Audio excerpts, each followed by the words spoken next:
Bonjour et bienvenue à cette quatrième journée du troisième colloque international de l'actuariat francophone. Nous vous remercions d'avoir répondu présent à cette invitation de l'Institut des actuaires. Aujourd'hui, nous allons traiter un thème qui touche vraiment le monde entier, à savoir le panorama des retraites. Nous avons la chance aujourd'hui et particulièrement d'avoir parmi nos panélistes un représentant d'un pays non francophone, Monsieur Niels, que nous remercions au passage pour avoir accepté de participer à notre soirée et nous présenter globalement la retraite en Allemagne. Alors, nous allons essayer aujourd'hui de repasser des formes de retraite de certains pays francophones et aussi en Allemagne, et regarder ensemble les perspectives qu'il y a par rapport à tout ce qui sera demain, études, approfondissements, réformes autour de cette problématique de la retraite. Nous commencerons la soirée avec notre sœur Rita, qui va démarrer sur le système de retraite au Liban, défis et réformes. Après, Jean-Paul nous parlera de la retraite au Luxembourg. Ensuite, Niels reviendra sur les problématiques de la retraite en Allemagne. Michel nous parlera du cas de la Suisse et nous terminerons la soirée avec Christelle qui nous parlera du cas du Canada. Mais avant de laisser la parole à mes brillants panélistes, j'aurais souhaité faire une petite introduction puisque dans la soirée, on n'a pas décidé de traiter le cas de la France puisque en pays francophone, globalement, l'ensemble des acteurs ont une idée des problématiques de la retraite française. Donc, j'essaierai d'introduire un tout petit peu sur la retraite française et si à la fin le temps nous le permet, je mettrai à peut-être 30 secondes ou une minute à parler un tout petit peu de la retraite en Afrique. Alors, je voudrais parler brièvement de la dimension actif-passif de la retraite. Pourquoi? Euh, pour la simple raison qu'un qu'un débat a eu lieu en France autour de la retraite et on n'a pas beaucoup entendu les actuaires. Ça a été la vérité. La retraite est un pan important de la protection sociale et en somme, lorsqu'on doit bâtir un système, alors nous réalisons un projet. À chaque fois que nous bâtissons un système, nous réalisons un projet. Dans le processus de construction, les gestionnaires du projet doivent anticiper en se posant la question de savoir quels sont les événements dont la réalisation risque de déséquilibrer le système qui sera à bâtir ou qui est à bâtir. Alors, nous nous rappelons brièvement que le déséquilibre d'un système relève toujours d'une forme d'inadéquation entre l'actif du projet et le passif du projet. Sachant qu'on fait la distinction entre ces deux gestions actifs-passifs, dans une entité assurantielle, on peut être appelé à traiter la gestion actif-passif comme pan d'un métier et vraiment traiter un problème qui peut même atteindre Solva 2 et tout. Mais là, particulièrement, nous parlons de tout type de projet qui peut exister et qui peut être décliné sous forme actif et passif. Alors, autrement dit, il est possible de pratiquer la gestion actif-passif en face de problèmes. Enfin, il n'est pas facile de traiter la gestion actif-passif lorsque les problèmes sont déjà là. En général, ça se fait avant. Quand on fait un petit retour dans l'histoire, on voit qu'il y a eu une existence d'une forme de protection sociale en France depuis 1880. Mais la fin de la Deuxième Guerre mondiale avait été marquée par la naissance du régime général de la sécurité sociale. Jusqu'en fin, Jusqu'à la fin des années 70, il s'agissait de poursuivre la mise en place du projet et d'améliorer la protection sociale des Français dans un contexte de forte croissance économique. Seulement, depuis la fin des Trente Glorieuses, il s'est agi surtout de gérer les difficultés du système de retraite suite à des crises économiques en continu et donc en bricolant pour faire une forme d'adaptation à deux réalités. Donc, on a cherché à adapter la protection sociale à deux réalités, surtout la retraite. Donc, la première réalité, c'est que c'est le nouveau contexte économique gangréné par l'industrie de la finance de marché. Et le deuxième contexte a été l'ensemble des mutations de la société française. Ce bricolage s'est opéré en une série de réformes, qu'on peut même dire des réformettes, entamées depuis le début des années 80 et poursuivies par tous les gouvernements qui sont suivis jusqu'en 2023. Ce processus partant de la naissance du régime général, passant par son apogée pour aboutir à une phase, à une phase déclinante, d'où l'objet de réformer. Ce processus a vu les gouvernants perdre complètement les fondamentaux de gestion d'un projet par une approche actif-passif. En effet, leur préoccupation centrale en matière de protection, c'est dénaturer, passant du respect des engagements sociaux de l'État français au redéploiement ou même à la limitation, voire même à la remise en cause des avantages sociaux. C'est dans ce contexte que la France, depuis la fin des années 80, n'a cessé de réformer son modèle social, particulièrement son système de retraite, en cherchant à l'adapter à un contexte économique d'une volatilité non mesurable.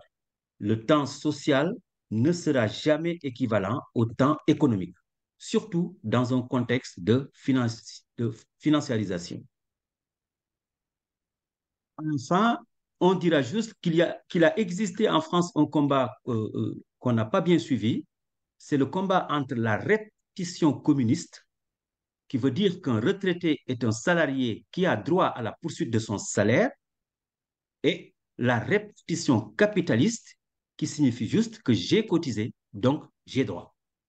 Voilà, brosser un tout petit peu les problématiques que j'ai trouvées en France, que j'ai essayé de ramener dans une dimension actif-passif. Je vais laisser la parole aux panélistes pour commencer leur présentation.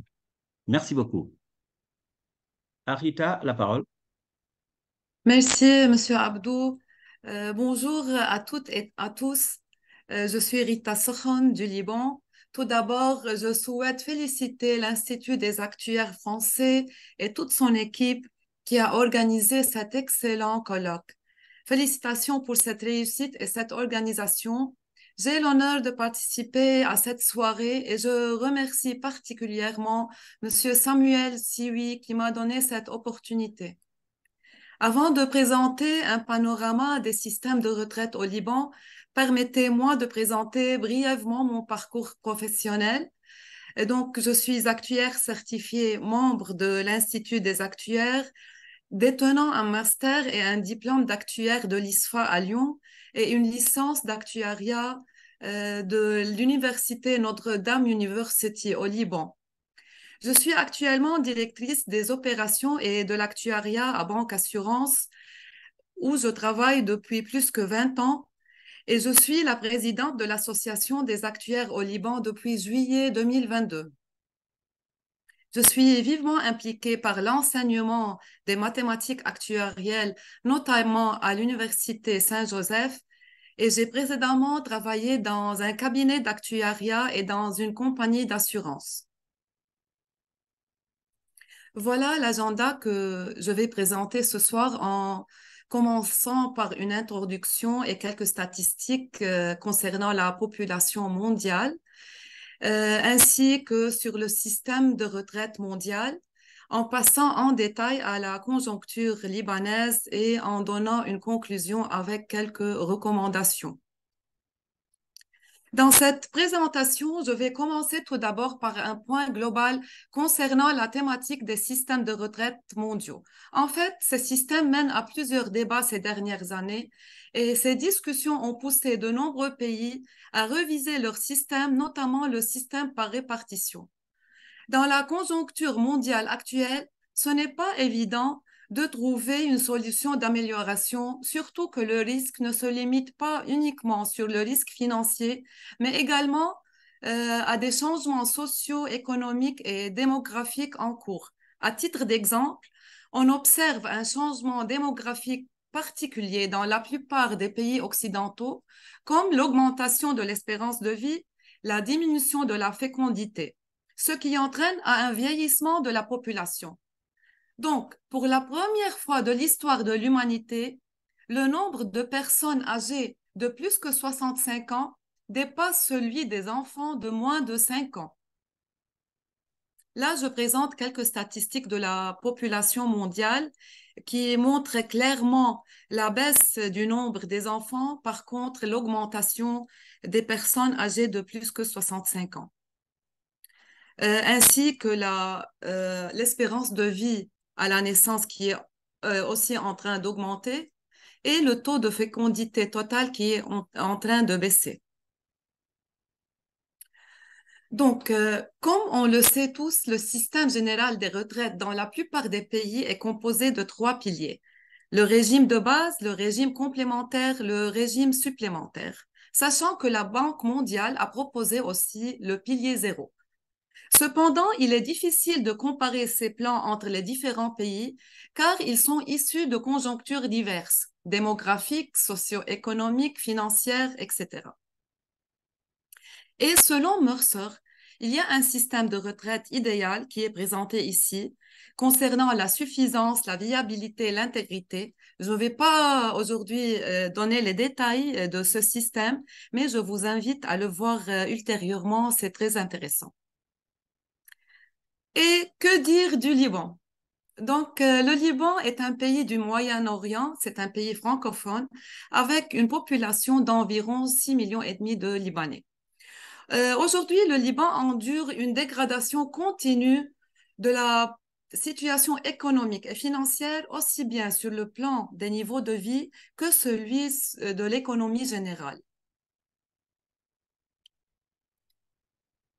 Je remercie aujourd'hui aussi Dr Jihan Mansour qui a présenté hier dans sa présentation les détails de la crise économique au Liban. Et vraiment, parmi les universités au Liban qui travaillent sur l'actuariat et de promouvoir le métier d'actuariat dans cette crise, c'est l'Université Saint-Joseph. Donc, aujourd'hui, le Liban endure une dégradation continue de la situation économique et financière. Et on va voir les données macroéconomiques et quelques faits. Donc, on note que la monnaie locale, qui est la livre libanaise, a perdu environ 100% de sa valeur. À titre d'exemple, le 1 euro qui valait 2000 livres libanaises est actuellement presque égal à 90 000 libanaises. On observe par conséquent une crise monétaire dans un pays dollarisé qui est le dollar américain.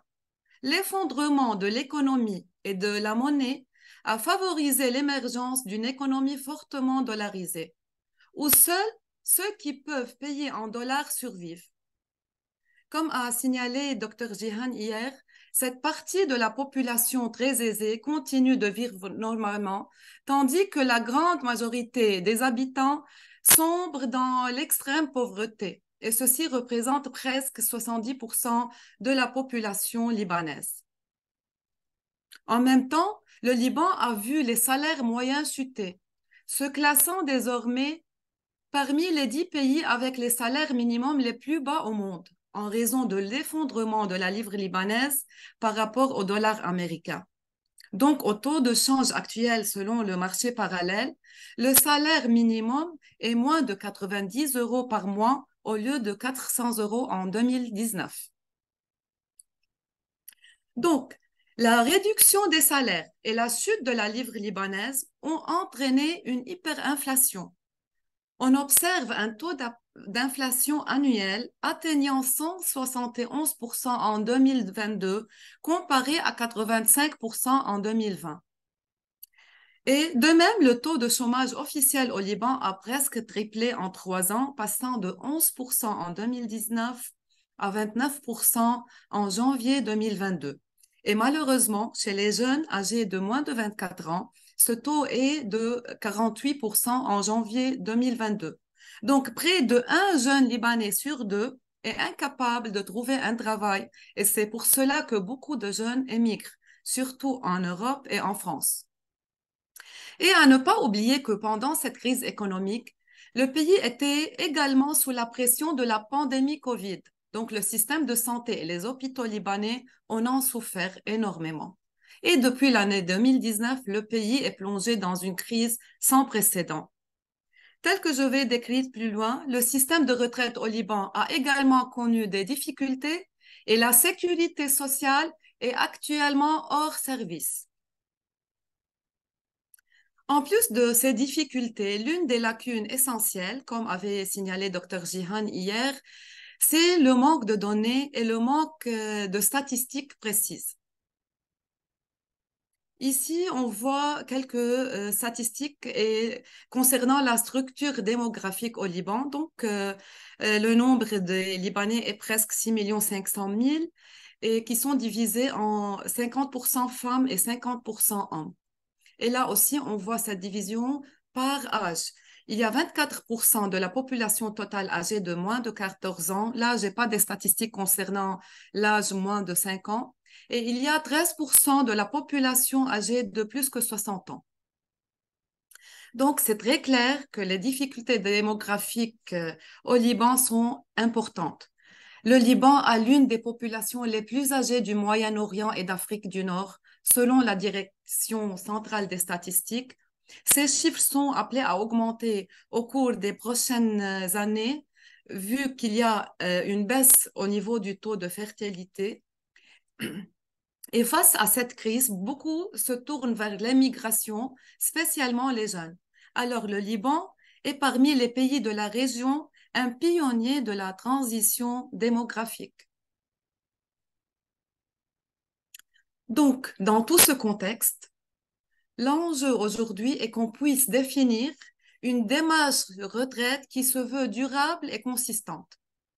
Commençons par décrire les 4 régimes de retraite en vigueur au Liban et qui sont divisés en 2 catégories, le régime des fonctionnaires et le régime général. Le premier système, le régime des fonctionnaires, concerne les fonctionnaires, y compris les militaires, les enseignants et les employés du secteur public. Le deuxième régime, c'est les indemnités de fin de service de la CNSS. Ce pilier relatif au régime général est destiné aux salariés des entreprises privées. On trouve aussi sur le marché libanais d'autres systèmes facultatifs, spécialement dédiés aux ordres professionnels comme les médecins, les ingénieurs, les avocats. Mais malheureusement, jusqu'à présent, l'ensemble de ces 3 régimes est géré en monnaie locale. Et donc, les montants de retraite deviennent non suffisants au vu de la cherté de vie et de l'inflation. Et le quatrième système concerne les produits d'assurance vie-retraite. C'est un système privé d'assurance par capitalisation. Il s'agit des prestations des sociétés d'assurance vie privée pour lesquelles les adhésions sont volontaires sur base individuelle ou collective. Et ce genre de plan est géré en dollars américains. Donc, les défis de ce système est très clair. Le système d'indemnité de fin de service est limité aux salariés uniquement. Ce système présente plusieurs inconvénients à l'employeur et à l'employé. Donc, l'employé, il encaisse la totalité de sa retraite à l'âge retraite et donc il n'y a plus de rente mensuelle par la suite. Et aussi, les employeurs, ils sont obligés de verser de grosses sommes d'indemnités de fin de service. Par rapport au secteur privé, il y a une forte baisse significative des adhésions au système privé d'assurance, voire la résiliation des contrats en cours. Parce qu'en fait, aujourd'hui, les Libanais, ils ont le problème du quotidien. Donc, ils ne pensent plus à mettre et à épargner pour la retraite à titre individuel. Et en plus de ça, on ne trouve pas dans ce genre de plan un avantage fiscal, comme c'est le cas en Europe et particulièrement en France. Et dans tout ce contexte, ce sont les personnes âgées qui sont les plus vulnérables. Alors, On est tous d'accord, je pense, qu'une nation sans retraite est une option non viable. Un système de retraite adéquat est un droit dont devrait jouir chaque Libanais. Donc, une nouvelle réforme devient une nécessité. Ici, on essaye de donner quelques suggestions ou solutions. Premièrement, la nécessité de reprendre en main un projet déjà lancé au Liban avant la crise avec la Banque mondiale et qui consiste à donner une couverture financière garantie pour les travailleurs et leurs familles, ainsi qu'une rente mensuelle qui peut durer pour le reste de leur vie. D'un autre côté, il est important de constituer un comité d'experts financiers et d'actuaires qualifiés sous la supervision, bien sûr, des autorités concernées pour initier une nouvelle approche pour une reconstitution du système de retraite générale. Et là, il y a un vrai travail à faire certainement, et surtout l'évaluation des coûts de ce système. Il faut trouver des fonds pour l'alimenter. Là, une solution importante, mais pour le moment, elle n'est pas faisable, la dollarisation du système de retraite qui est liée à la dollarisation des salaires. Et là aussi, il faut étudier l'impact de la rétroactivité, surtout pour les employeurs, etc. Alors là, quel que soit le résultat, c'est clair que la réforme du régime des retraites reste une mission difficile et qui nécessite du temps. Ça va être lent. Pour cela, actuellement, les salariés s'attendent à une offre de produits de pension par leur entreprise, qui reposera sur une cotisation de l'employé et de l'employeur, et ainsi que des avantages fiscaux qui pourront aussi motiver les gens à épargner. Cette démarche pourra représenter une situation win-win entre les employés et les employeurs, surtout les compagnies qui souhaitent maintenir et avoir les talents pendant cette période critique. Donc, en conclusion, le système de retraite mondial est instable. Et donc, il n'y a pas une solution unique, adéquate à tous les pays dans un monde qui fait face à des risques émergents. Et que dire du Liban qui endure la pire crise du siècle, que ce soit démographique, économique et financier. Cependant, le Liban est un pays connu par ses compétences et son capital humain qui lui permettent de prendre en main les projets de réforme du système de retraite viable. La clé de succès d'une telle réforme est conditionnée par une vive collaboration entre les différents acteurs, l'État, les autorités financières, les experts financiers et actuaires, les fonds d'investissement, les employeurs et les employés. Et bien sûr, là, en conclusion, l'action est la clé fondamentale de tout succès, comme avait signalé Pablo Picasso. C'est la fin de ma présentation. Merci pour votre attention. Merci Rita, merci pour cette présentation très très succincte et en quelques minutes nous fait voir exactement les caractéristiques d'un pays comme le Liban. C'est vrai que c'est un pays sur lequel on ne zoome pas très souvent, mais vu tout ce que vous avez présenté, nous avons la conviction des crises que traverse ce pays, mais surtout aussi des problématiques de protection sociale qui se posent et en même temps des problématiques de retraite qui sont à réformer. En tout cas, merci. Donc, on reviendra tout à l'heure peut-être par Merci. rapport à des questions. Je Merci. laisse la parole à Jean-Paul.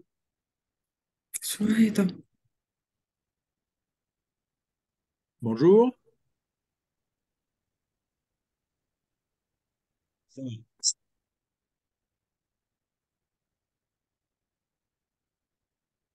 Alors, Tu peux partager ton écran. voilà, ça marche? Ça marche. Parfait.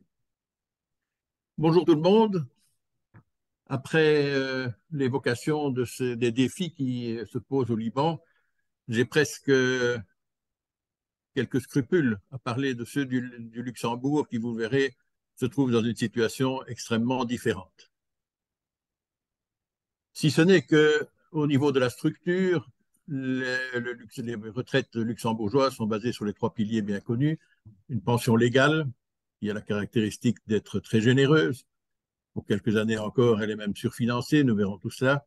La prévoyance professionnelle, qui est structurée au Luxembourg depuis environ 25 ans, et la prévoyance individuelle, bénéficiant d'avantages fiscaux, mais d'une ampleur encore un peu limitée.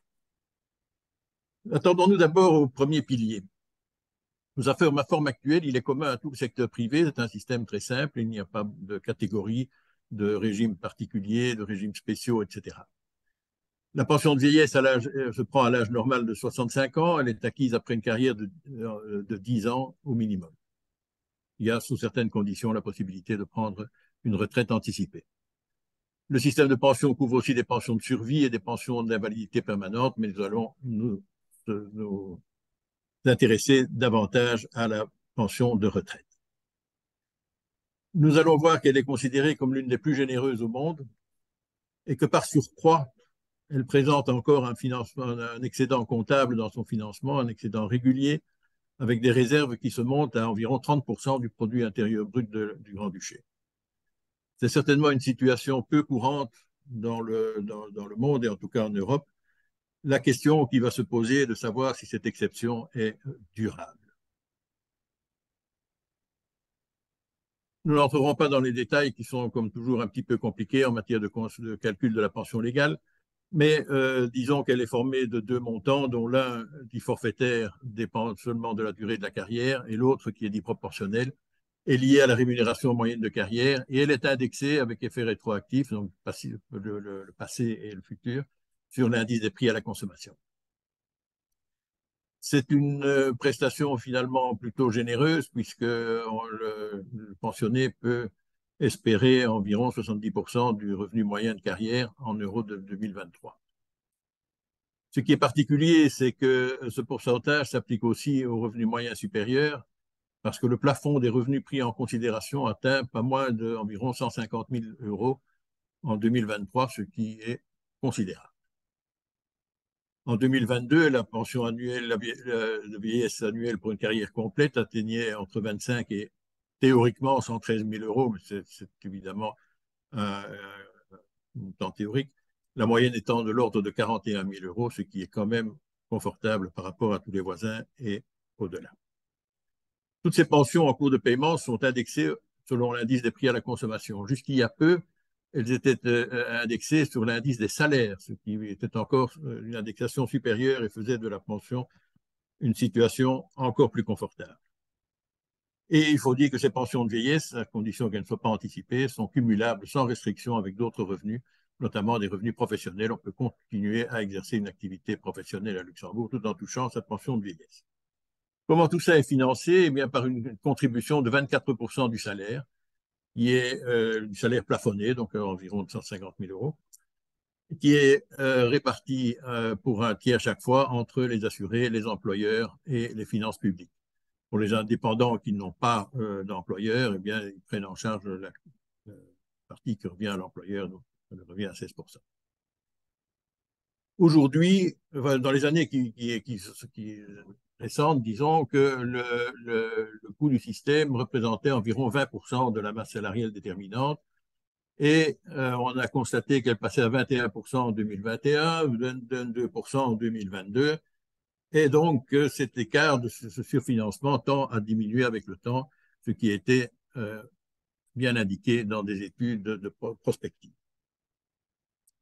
Ce qui se passe, c'est que ces surfinancements sont capitalisés dans un fonds de compensation. Donc, le système luxembourgeois de pension légale, on pourrait dire qu'il est un système mixte entre répartition et capitalisation collective.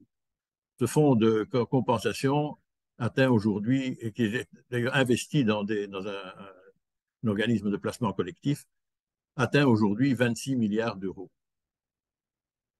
Il n'empêche, les projections effectuées par l'inspection sociale de la sécurité sociale, qui est l'organe de contrôle des pensions au Grand-Duché, prédisent une capacité d'autofinancement des pensions, mais pas au-delà de 2047.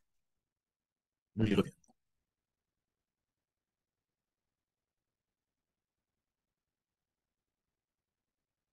Ah.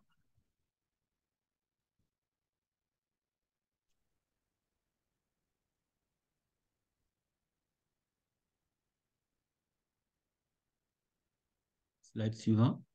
Oui, c'est ce que j'essaye de faire, mais apparemment, je suis bloqué.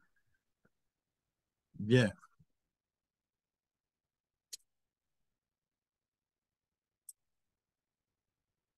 Euh, la question est donc de savoir si cette situation exceptionnelle est vraiment durable.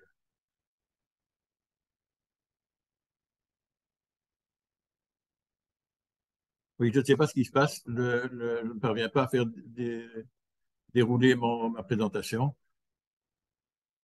C'est pas grave, Je vais prendre la continue. main. Je vais prendre la main. Je vais partager. Donc, continuez. Je partage dans 2 secondes. Continuez. Je vais partager à votre place.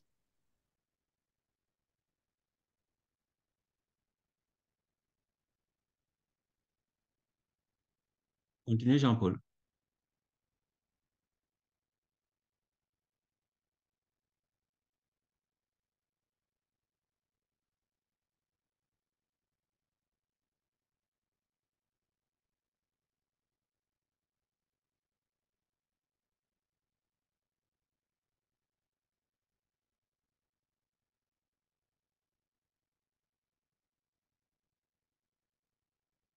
Et j'ai notre premier problème technique de la semaine. Donc, je propose que Niels, tu enchaînes et Jean-Paul pourra reprendre quand il sera de retour avec nous. Attendez, je vais partager l'autre écran. Désolé pour ça. Ok, on est stuck. Partager. Et Super. voilà. Voilà. Merci de m'avoir ici au troisième colloque international francophone. Comme probablement la seule personne qui n'est pas francophone par naissance. Moi, je m'appelle Justin Stett, je suis allemand. J'ai un passeport allemand et je travaille comme associé chez Deloitte. Je suis responsable du secteur de l'assurance en Allemagne. Aussi, je suis actuaire. Donc, je mène l'équipe actuaire allemand et autrichien. Et dans mon autre vie, si j'ai du temps, moi, je suis membre du conseil administratif de l'association allemande des actuaires, le DAV.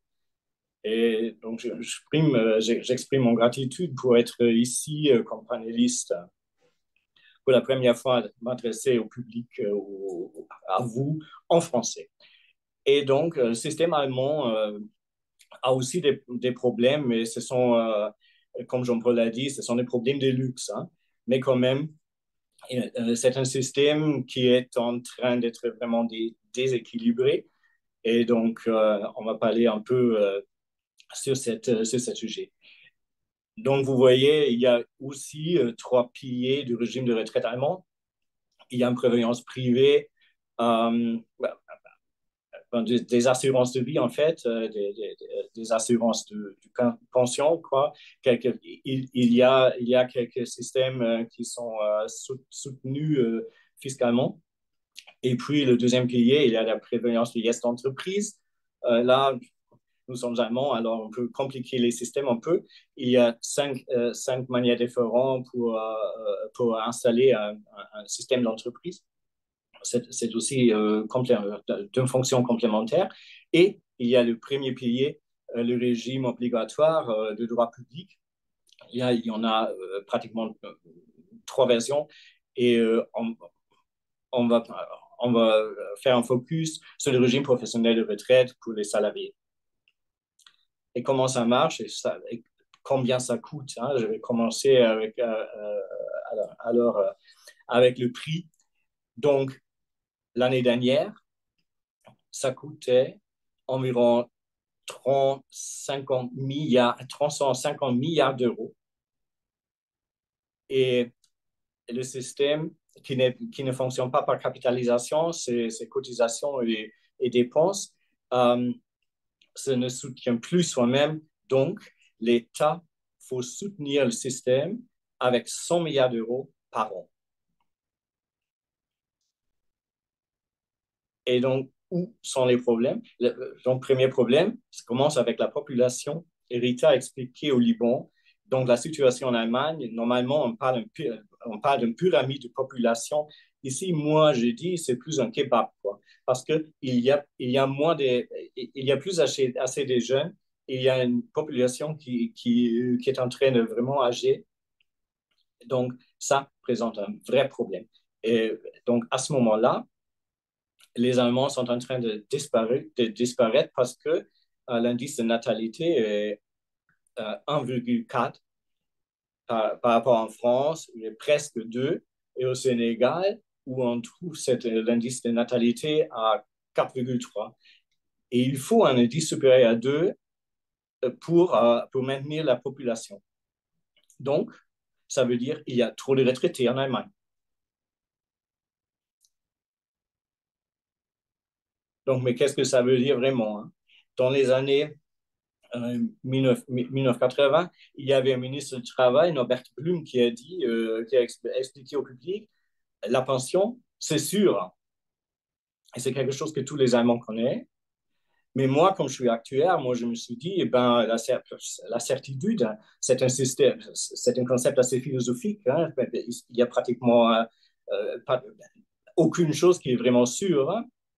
Et si on regarde à la disposition de la population, en manquant des jeunes, moi, je dis, ben, on a un problème. Alors, qu'est-ce qui sont les défis à relever? Hein, c'est la relation entre les retraités et les gens qui peuvent les financer. Et donc, dans les années 60, il y avait un retraité qui était financé par 6 actifs. Et donc, comme je suis entré au marché du travail, il y avait une relation 1 sur 3. Donc, c'était en ce moment-là, à ce moment-là, c'était aussi encore difficile à financer. Et jusqu'à maintenant, il en manque 2. Donc, la relation est pratiquement un retraité par un qui peut financer et ça va continuer. Donc, sans mesure corrective, c'est pas possible. Et qu'est-ce que ça veut dire pour des individuels? Alors, éventuellement, aussi pour le gouvernement, ce qu'on peut dire, on peut changer les variables. C'est tout ce qu'on peut faire parce que changer le système, c'est vraiment difficile parce qu'il y a trop de monde là-dedans. Donc, finalement, il y a 3 variables qui sont adaptables. Le premier, c'est le montant de la pension, parce qu'il n'y a plus de bénéficiaires, il y a moins d'employeurs, alors il faut changer. Deuxième, on peut changer le début du paiement. Et ben, c'est assez clair pour des acteurs hein, comme nous. Hein, c'est sûr, c'est certain, parce qu'il y a l'espérance de vie qui augmente. Donc, c'est sûr qu'on peut changer alors le temps possible pour le paiement et ça va améliorer la situation. Et puis, la troisième mesure, c'est la cotisation mensuelle qui est partagée à ce moment-là également entre employés et employeurs à 9,3% du salaire. Et le salaire de base est coupé aujourd'hui à 7 300 € par mois. Donc, tous les gens qui gagnent beaucoup plus d'argent de ça, il ne faut pas payer plus dans le système de retraite. Et attends une seconde, ce troisième paramètre, au passé, c'était jamais touché par les politiciens parce que ça c'est une variable assez dangereuse. C'est vitement visible, c'est directement visible au public si on change parce que ça coûte directement à tous les gens qui peuvent financer et c'est une mesure gouvernementale qui est normalement pas acceptée par le public. Donc, un politicien veut changer tous les paramètres, mais pas cela. Donc, qu'est-ce qui est passé? Si on observe sur le niveau de retraite par rapport au dernier salaire, on peut déjà dire que ce n'est pas vraiment haut. Hein, parce qu'à ce moment-là, il y a pratiquement 50% de dernier salaire qui est substitué par la retraite. Donc, un nouvel retraité, une nouvelle retraitée manque effectivement 50% du revenu. Et l'écart se creuse parce qu'on voit, ça ne va arrêter pas, mais on voit déjà que le niveau était 150% à l'avenir. Donc, qu'est-ce qui s'est passé avec l'évolution d'âge de la retraite jusqu'en 2020? Alors, au début, il y avait âge de départ de la retraite base à 65 ans. Et on a changé ça il y a pratiquement 10 ans à l'âge de 67 ans, dépendant de date de naissance. Donc, chaque an, on augmente un peu cet âge de base. Éventuellement, ça va arrêter maintenant, si on ne change plus les variables, à 67. Et on peut commencer avec la retraite avant, mais ça coûte cher. Donc, il y a une penalty qui est exercée. Et il y avait aussi au passé un système qui existe encore, mais les gens l'utilisent moins qu'avant. C'est une possibilité de commencer la retraite en travaillant. Donc, il faut faire un certain forme de contrat avec l'employeur où on travaille pour 100%, mais le salaire est réduit. Par exemple, pour une période de 5 ans, on peut dire, par exemple, on travaille à 100%, mais un salaire à 50%. Donc, on peut travailler pour 2 ans et demi et rester à la maison pour les 2 ans et demi suivants, même gagner d'argent et aussi financer le système retraite. Et ça, on a fait, mais si on voit les lignes bleu foncé et bleu clair, on voit que hommes et femmes ont changé leur manière de commencer avec la retraite et ça augmente jusqu'à vers l'âge de règle. Donc, on peut penser que c'est un équilibre, mais c'est pas vraiment stable. Hein? C'est un équilibre fragile. Donc maintenant, on a une stabilité de la contribution, mais il y a une augmentation de l'âge de début de la retraite à 67 ans. On peut commencer plus tôt, mais ça coûte cher. 3,7% par an par rapport à la retraite quand on avance le paiement. Donc, 3 ans en avance, ça veut dire néanmoins 14% moins de retraite. Et on a aussi réduit le niveau. Donc, comme actuaire, moi, je comprends bien que cette paramétrisation vise à un meilleur financement, mais c'est quoi le prix? Donc, le maximum de pension payé actuellement en Allemagne était 3 384 € par mois. Et avec une population plus de 80 millions d'habitants, il y avait 50 personnes qui ont reçu cette amende l'année dernière.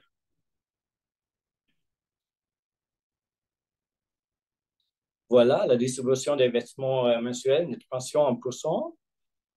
Et le ligne rouge signifie le seuil de pauvreté, qui est en Allemagne environ 1200 €. Et donc, ça veut dire que 43% des hommes sont sous ce seuil de pauvreté, tandis que 77% des femmes sont sous cette seuil.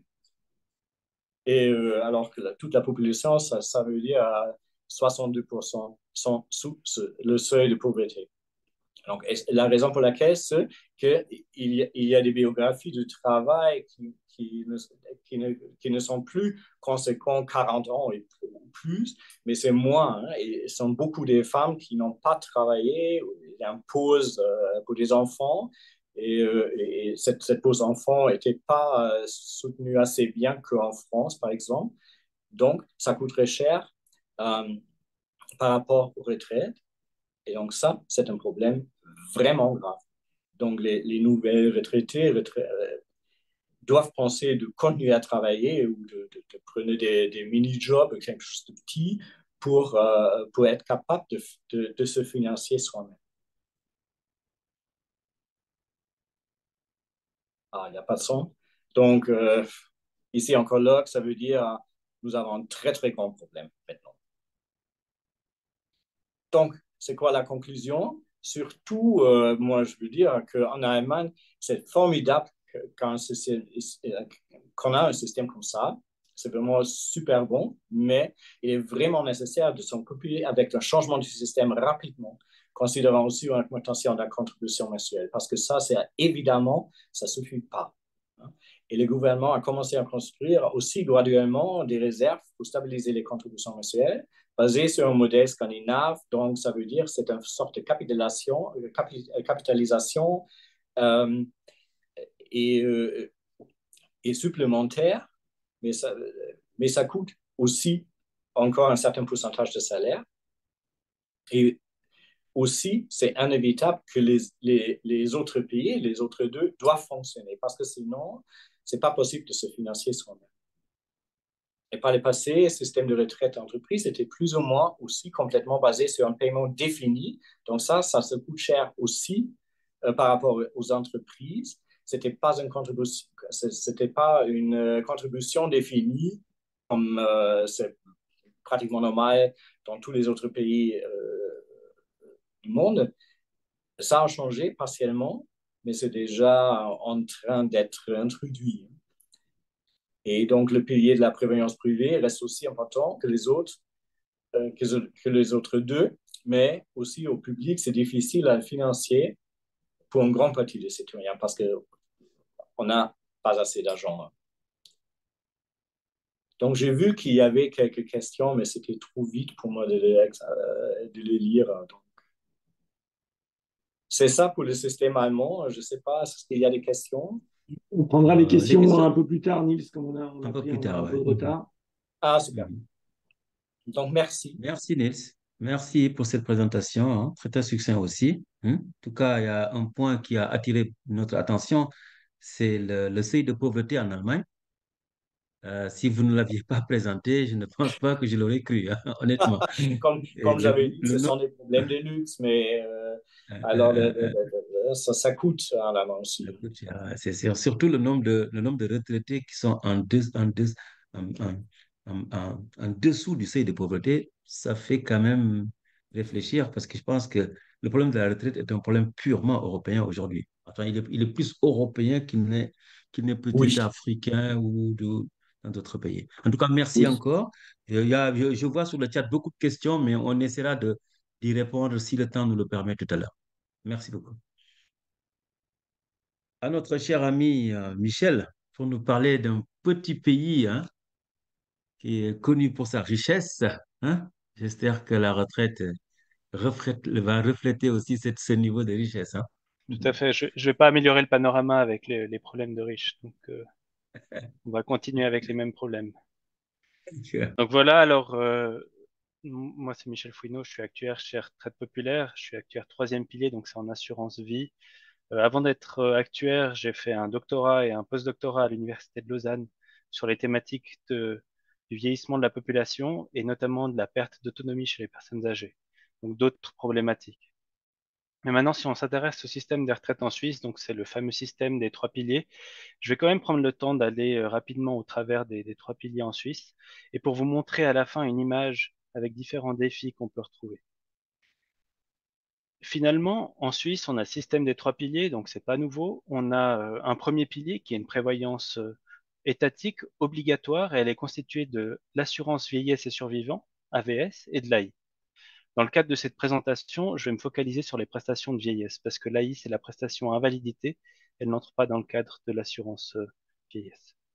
Donc l'idée ici, c'est de couvrir les besoins vitaux. Ensuite, on a un deuxième pilier qui est celui de la prévoyance professionnelle. Il est obligatoire pour tous les salariés et facultatif pour les indépendants. Ce deuxième pilier se compose de ce qu'on appelle la prévoyance professionnelle en Suisse, donc la loi sur la prévoyance professionnelle, et de l'assurance accident. Et finalement, comme on le retrouve assez habituellement, on a le troisième pilier qui est la prévoyance individuelle facultative et qui permet de combler au final les lacunes qu'on pourrait avoir avec le premier et le deuxième pilier. L'objectif exprimé sur le premier et le deuxième pilier, c'est que finalement, on atteigne 60% du dernier salaire. Il y a bien sûr un salaire maximum, mais c'est l'idée, 60%. Et le point que je souhaitais soulever et qui est vraiment une particularité de la Suisse, c'est la démocratie directe. Donc en Suisse, pour toute décision qui est prise par le Parlement, le peuple peut, si 50 000 signatures ont été récoltées, soumettre ce qui a été décidé par le Parlement au peuple, à votation. Et le peuple peut aussi soumettre des modifications de la Constitution à 100 000 signatures. Je souhaitais soulever ça, pas pour le problème de la retraite en Suisse, ça c'est lié à tout en Suisse, mais dans le cadre des trois piliers, ça veut dire que chaque modification importante des piliers va souvent et quasiment tout le temps être soumise à votation. Et on a un exemple très récent que je vais évoquer plus tard. Alors le premier pilier en Suisse, si je me focalise sur l'assurance vieillesse et survivants, donc elle a pour objectif de couvrir les besoins vitaux, et c'est toutes les personnes qui habitent ou travaillent en Suisse qui sont assurées à l'AVS. Je souhaitais vous mettre ici quelques dates. Donc, je vous soulève ici en 1947 l'acceptation de la loi sur l'AVS. Ça veut dire l'acceptation par le peuple de la loi sur l'AVS après votation. Il y a bien sûr eu des débats et des décisions parlementaires avant 1947. Mais les projets de loi ont été acceptés en 1947, donc il y a eu beaucoup de modifications. Et finalement, en 1965, on a aussi ce qu'on appelle l'introduction des prestations complémentaires. En Suisse, les prestations complémentaires, c'est ce qui vient compléter l'AVS pour atteindre un montant qui permet de couvrir les besoins vitaux. Ça veut dire qu'en 1965, on se rendait déjà compte que l'AVS, à elle seule, ne permettait pas de couvrir les besoins vitaux. En termes de cotisation, l'obligation de cotiser, elle commence pour les personnes, donc celles avec activité lucrative dès 18 ans et jusqu'à 65 ans. Et pour celles sans activité lucrative, c'est dès 21 ans.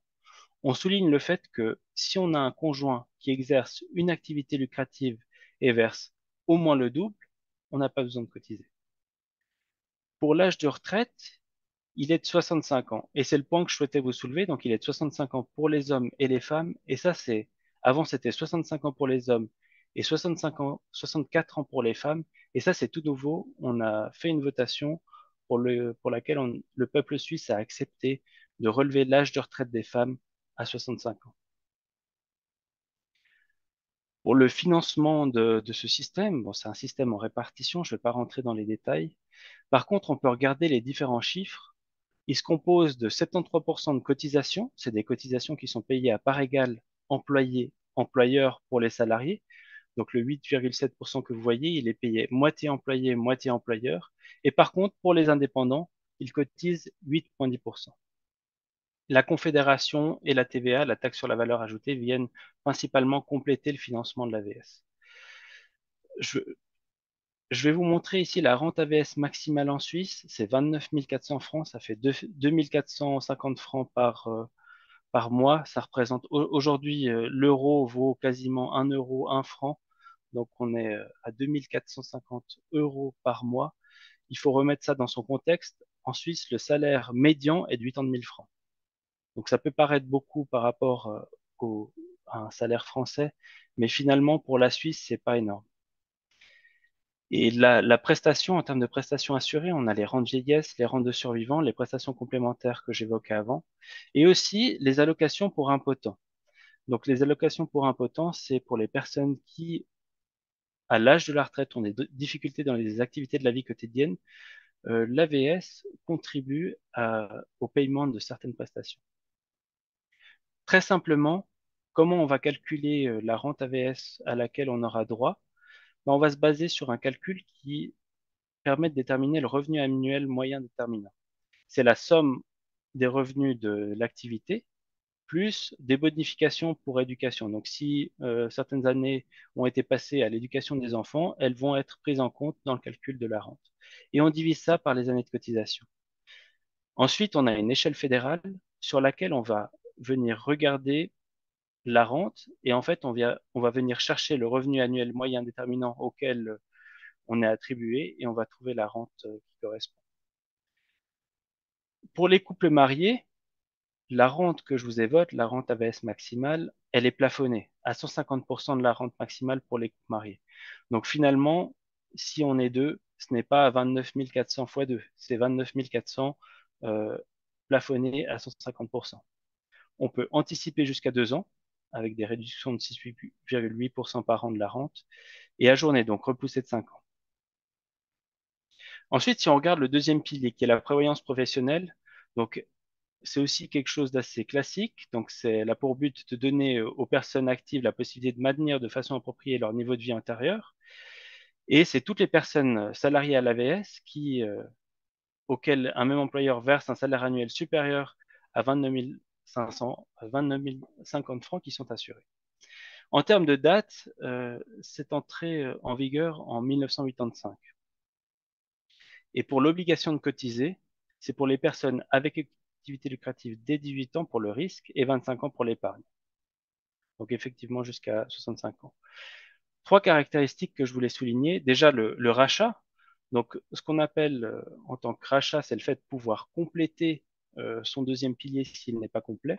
Donc c'est des versements possibles et ils sont déductibles fiscalement pour rattraper les lacunes de cotisation. On a aussi ce qu'on appelle le libre passage, donc ça c'est assez fréquent, c'est quand on change d'employeur, le capital qui a été accumulé, il est transféré vers la nouvelle offre de prévoyance du nouvel employeur. Et on a des possibilités de retrait. Donc il y a 3 possibilités de retrait. La première possibilité, on peut retirer une partie du capital pour l'achat d'une résidence principale, aussi pour se mettre à son compte en activité propre, mais aussi si on quitte la Suisse. Pour le financement et les prestations vieillesse, donc c'est un système en capitalisation, et il est financé à 80% par des cotisations et à 20% par le produit courant du capital. Ce qu'il faut comprendre dans ce système de prévoyance en Suisse, c'est qu'on a ce qu'on appelle le minimum LPP, donc c'est le minimum obligatoire pour chaque assuré, et on a aussi une partie supplémentaire qui est la partie surobligatoire, et finalement un plan de prévoyance par un employeur peut prévoir des cotisations et des prestations plus généreuses que le minimum LPP. Donc, ce qui est présenté ici à l'écran sont les cotisations du minimum LPP. Donc, les cotisations que vous voyez pour les différents âges et les différents taux, qu'on va multiplier par le salaire déterminant, c'est le minimum LPP. En termes de prestations, on a la rente vieillesse, la rente de conjoint survivant et la rente d'enfant de retraité. Et on a 2 systèmes de financement. On a la primauté des cotisations, le fait qu'on accumule un avoir qui va être multiplié à la fin par un taux de conversion. Ce taux de conversion s'élève en 2023 à 6,8% pour le minimum LPP. Et pour la primauté des prestations, on prend finalement la moyenne des salaires assurés qu'on va multiplier par un taux qui est défini dans le plan. Une petite remarque, ce taux, il est calculé par un taux annuel multiplié par le nombre d'années de cotisation. Donc, pour le taux d'intérêt qui est appliqué sur les comptes de deuxième pilier, c'est un taux de 1% en 2023 et ce taux est décidé par la Confédération et est réévalué annuellement. Donc, ce taux n'est pas soumis au peuple. Par contre, le taux de conversion, le minimum LP, le 6,8%, il y a des projets de réforme en cours qui visent à diminuer ce taux de 6,8 à 6%. Et ces projets de réforme vont quasiment certainement passer par votation du peuple. Mais on verra ça plus tard. Et finalement, on a le 3e pilier qui est la prévoyance individuelle. On va aller assez rapidement. C'est une prévoyance qui est facultative et qui a pour but de permettre de conserver un niveau de vie normal à la retraite. Donc ça vise à combler les lacunes du 1er et du 2e pilier. Et elle se distingue en ce qu'on appelle une prévoyance individuelle liée, 3A, et une prévoyance individuelle libre, 3B. La grande différence entre les deux, c'est que la prévoyance individuelle liée est déductible fiscalement, mais son utilisation est limitée. Donc, comme vous voyez dans le tableau, on a la cotisation que je vous montrerai plus tard, on a la disponibilité, on peut l'utiliser pendant la phase d'accumulation pour le logement principal, pour se mettre à son compte, mais aussi si on part définitivement de la Suisse. Et bien sûr, on le reçoit comme un capital à la retraite et il a un avantage fiscal. Par contre, le troisième pilier B, lui, il est libre, mais du coup, on peut l'utiliser pour ce qu'on veut. Et il n'y a pas de déduction fiscale, à l'exception de certains cantons en Suisse. Donc, c'est un financement individuel avec une cotisation individuelle. Et pour le troisième pilier A, qui est déductible fiscalement, c'est maximum 7 056 francs qui sont déductibles fiscalement par an. Pour les prestations, on retrouve en fait les prestations qui vont dépendre des produits qu'on a souscrits et on a les différents types de produits qui sont assez classiques. Donc finalement, en conclusion, le système des trois piliers, en Suisse, on aime le présenter comme trois piliers l'un à côté de l'autre. Finalement, c'est plutôt une pyramide avec le premier pilier en bas, le deuxième pilier et le troisième pilier qui vient compléter. Et les chiffres que je souhaitais vous montrer, c'est finalement ces chiffres que vous voyez à l'écran. C'est que si on regarde finalement les revenus qui sont couverts par la prévoyance vieillesse en Suisse, on peut prendre en compte le salaire médian. On voit que jusqu'au salaire de 85 320 francs, on atteint avec l'AVS en vert foncé et le minimum LPP en vert clair, on atteint l'objectif des 60%. Cet objectif n'est évidemment pas atteint pour des salaires supérieurs. Maintenant, en gris un peu plus foncé, vous avez ce qui est écrit ici par l'amélioration. Ça, c'est la partie surobligatoire du deuxième pilier. Donc, c'est les plans qui vont offrir des prestations plus généreuses et on arrive à des taux qui sont plus élevés. Par contre, lorsqu'on est dans une discussion de maintenir un salaire à un certain niveau, on aperçoit ici une lacune. Et cette lacune doit être remplie par le troisième pilier. Et je souhaitais aussi vous présenter aussi des chiffres sur les bénéficiaires des trois piliers, avec un graphique qui présente les bénéficiaires, que ce soit pour les hommes et pour les femmes. Et ce qu'on voit, c'est que 26% des femmes en Suisse n'ont que l'AVS. Et c'est 12% des hommes. Donc ces personnes n'ont définitivement pas suffisamment de moyens pour vivre une retraite convenable. Donc à ce niveau-là, si on regarde un peu plus dans les chiffres, on voit que c'est 44% qui vont avoir 44 et 46% pour les hommes qui vont avoir à la fois l'AVS et un autre pilier, que ce soit le deuxième pilier et le troisième pilier, pas forcément complet. Et seulement 29% des femmes et 41% des hommes ont l'ensemble des trois piliers. Donc on peut voir en Suisse quand même des différences assez importantes entre les hommes et les femmes en termes de constitution des différents piliers. Donc en conclusion, ce qu'on peut voir ici, c'est que je voyais encore ce matin un article qui disait que les Suisses sont assez satisfaits de leur système des trois piliers. Ils ont confiance dans ce système. Par contre, il y a des défis qui sont importants. Je vous présentais avant le rendement du deuxième pilier, c'est un rendement de 1%. Il peut y avoir des participations supérieures aux excédents qui peuvent être fournis, mais ça reste des rendements qui sont assez faibles. Et le deuxième pilier reste quand même composé en majorité par de l'épargne. Donc, c'est les rendements des marchés financiers qui sont très importants dans le deuxième pilier, l'augmentation de la longévité, comme on l'a vu dans les autres présentations, mais aussi les investissements responsables. C'est un point important en Suisse parce que en Suisse, les assureurs et les caisses de pension sont parmi les investisseurs les plus importants. Donc finalement, il y a une pression assez forte pour avoir un investissement responsable. Et les projets de réforme, donc je vous ai évoqué avant l'âge de retraite des femmes qui est monté de 64 à 65 ans. C'est un résumé du projet de réforme AVS 21 qui a été accepté le 25 septembre 2022 par le peuple. Mais il y a aussi d'autres réformes qui vont venir, notamment la réforme de la prévoyance vieillesse.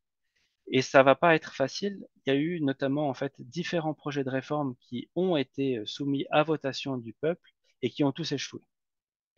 Donc, je souhaitais vous brosser ici en quelques minutes le système de prévoyance en Suisse et notamment vous mettre en avant ce système qui est aussi basé où les décisions sont aussi basées sur le vote du peuple. Donc, je vous remercie et puis je passe la parole à... Merci, merci. Merci Michel, hein. Extrêmement clair. Le temps presse. On va passer la parole directement à Christelle. Merci Abdou. Donc, je vais vous partager mon écran. Parfait.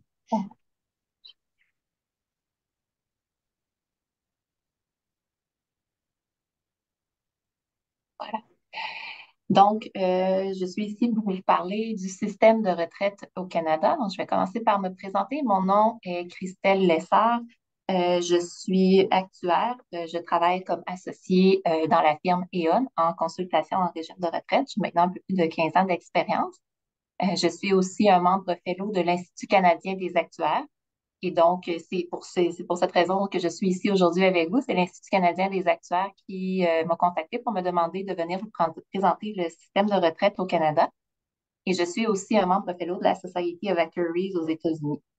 J'ai eu l'honneur de représenter à 2 reprises l'Institut canadien des actuaires lors de commissions parlementaires au Québec, 2 fois pour des réformes envers des lois sur les régimes de retraite. La première fois en 2020, quand on a introduit la loi qui permettait l'établissement de régimes de type prestation cible dans le secteur privé au Québec. Et la deuxième fois cette année, en février 2023, lors de la consultation sur l'avenir de notre régime de rente du Québec, qui est l'un des piliers importants que je vais vous présenter. Donc, sans surprise, au Canada aussi, nous avons un système de retraite à 3 piliers. Donc, le premier pilier qui est un pilier de sécurité sociale, donc vraiment à la base. On a un deuxième pilier qui est un régime public qui s'adresse à tous les travailleurs au Canada. C'est un régime à participation obligatoire.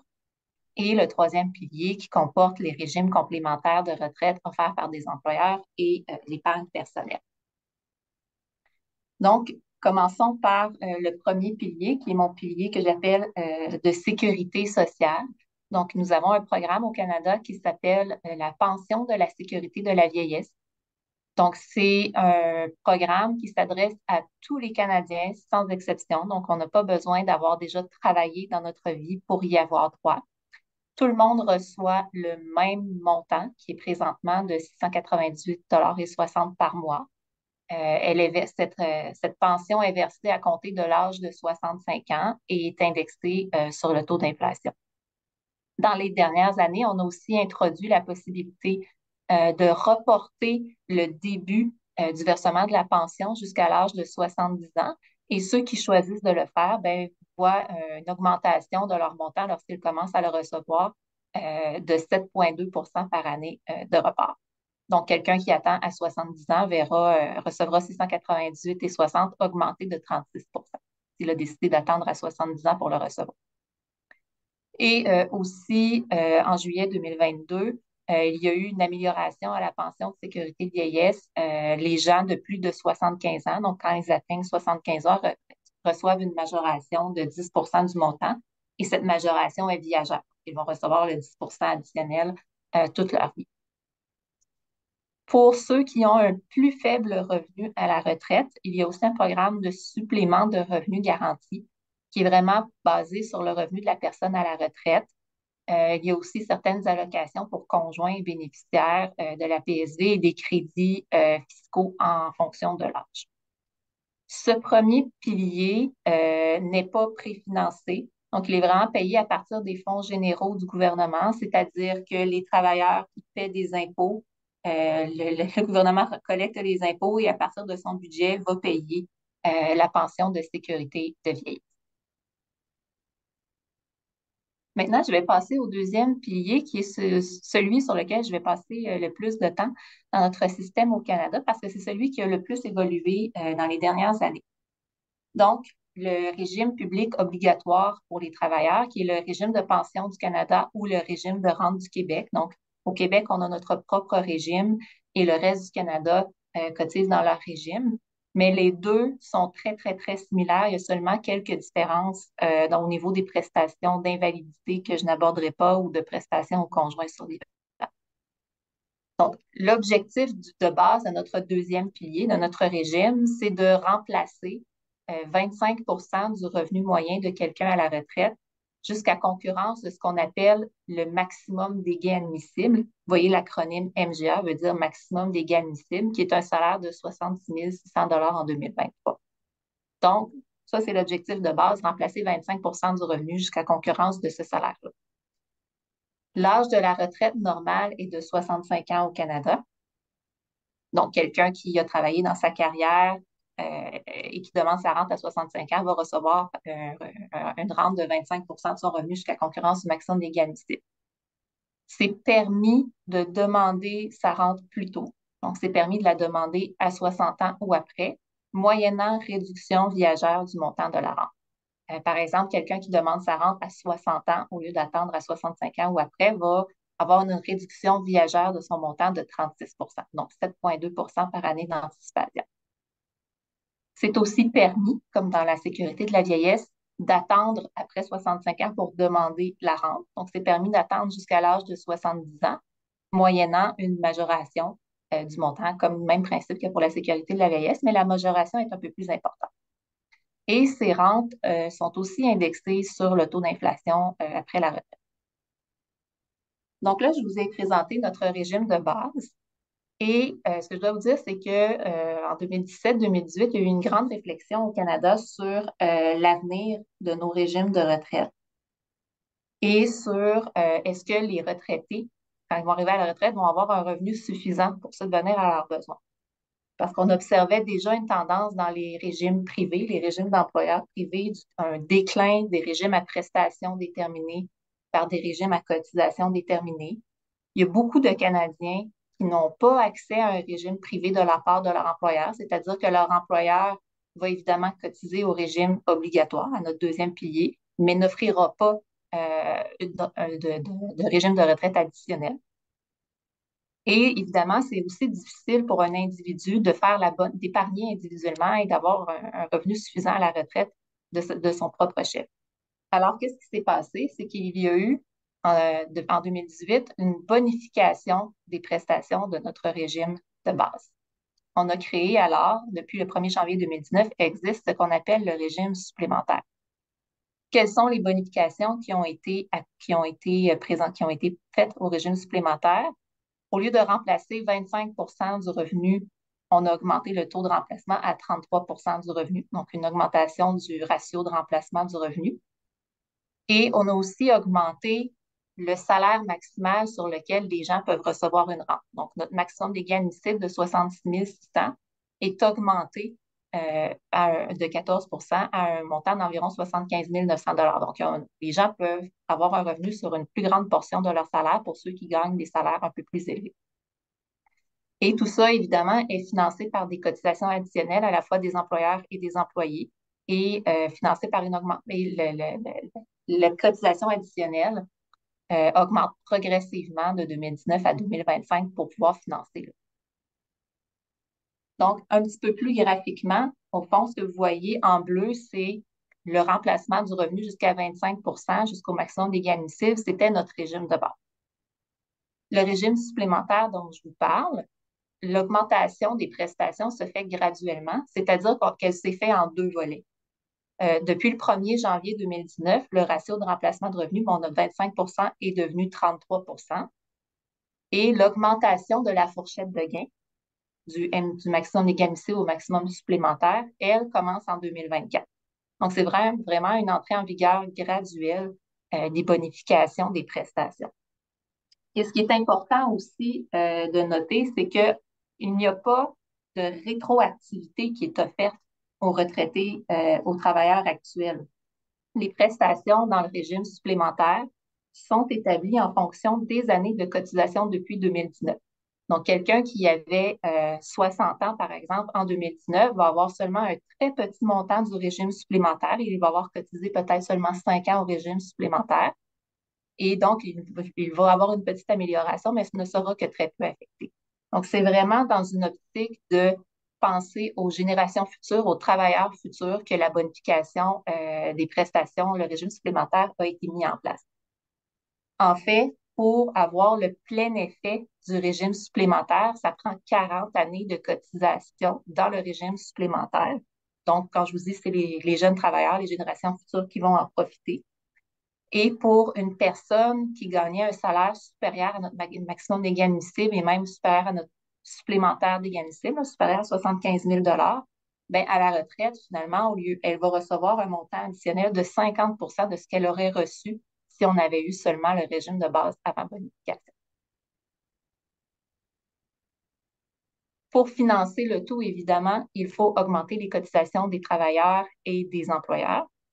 La partie en rouge, ce sont les cotisations qu'on versait déjà au régime de base qui s'élève selon le régime, soit c'est celui du Canada, soit celui du Québec, c'est 5,4 des salaires ou 5,85 des salaires.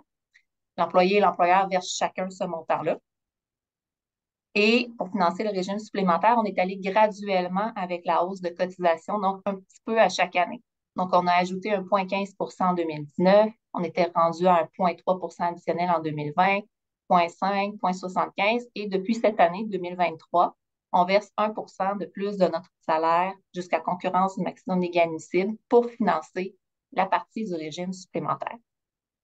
À compter de l'année prochaine, 2024, le deuxième volet de notre bonification va entrer en vigueur, c'est-à-dire celui où on augmente le montant des revenus admissibles. Et ça aussi, ça se fait graduellement.